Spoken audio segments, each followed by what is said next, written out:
ఇప్పుడు co living ఏంటంటే, ఇప్పుడు కో ఎడ్యుకేషన్ లాగా ఇందులో కో లివింగ్ ఏంటంటే, బాయ్స్ అండ్ గర్ల్స్ కలిసి హాస్టల్ ఉండడం.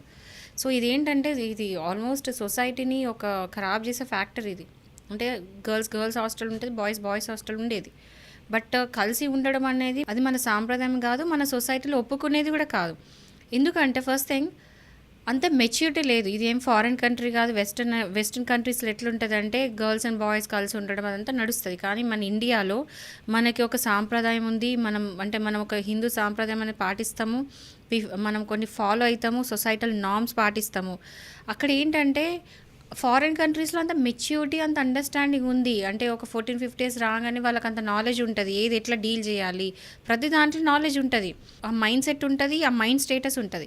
బట్ ఇక్కడ మన వాళ్ళకేంటంటే ఏదో అడాప్ట్ చేసేసుకొని ఇది బావుంది గదా అని అడాప్ట్ చేసుకొని చేయడం కాదు. ఎందుకంటే ఇది డీల్ చేసి అంటే ఇప్పుడు ఈ రిలేషన్స్ అనేది డీల్ చేసే కెపాసిటీ, మెచ్యూరిటీ అనేది మన వాళ్ళకి ఇంకా వచ్చిందనైతే నేను అనుకోవట్లేదు.